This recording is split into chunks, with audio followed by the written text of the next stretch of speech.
भरपूर पौष्टिक तत्वांनी बनलेला घरच्या घरी पदार्थ बनवून खायचा आहे का?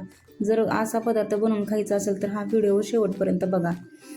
मी घरच्या घरी एकदम सुंदर असं थालीपीठ बनवण्यासाठी घेतलं. थालीपीठ बनवण्यासाठी मी कांदा, टोमॅटो, हिरव्या मिरचीचा ठेचा, हळद, लसूण, थोडंसं खोबरं बारीक केलेलं आणि थोडा ओवा आणि बारीक चिरलेली कोथिंबीर एवढं साहित्य घेतलं होतं.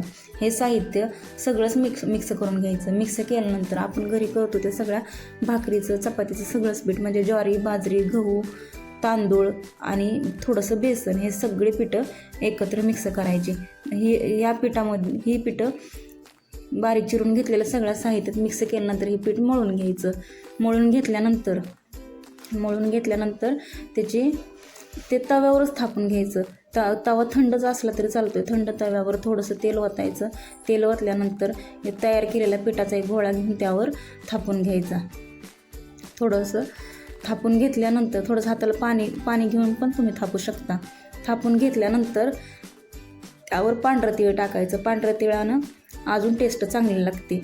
आणि हे थालीपीठ त्याला छोटी छोटी होलं पाडून घ्यायची. होलं पाडल्यानंतर त्यामध्ये थोडं असं तेल ओतून घ्यायचं आणि 5 ते 7 मिनटात हे थालीपीठ शिजून तयार होतं, वाफलून निघतं. ह्याला आता होलं पाडल्यानंतर झाकून ठेवायचं. 5 ते 7 मिनटात तयार होतं आणि त्यानंतर वाफवल्यानंतर पुन्हा दुसऱ्या साईडला अजून भाजून घ्यायचं. अशा साध्या पद्धतीने तुम्ही थालीपीठ करून बघा. ते दह्यासोबत किंवा मिरचीच्या ठेच्यासोबत खायला एकदम छान लागतं आणि शरीराला या थालीपीठातनं भरपूर पौष्टिक तत्व मिळते. ती लहान पोरंसुद्धा भरपूर आवडीनं खाते. ती तुम्ही अशा साध्या पद्धतीने थालीपीठ करून बघा आणि कमेंटमध्ये सांगा कसं झालं आहे ते.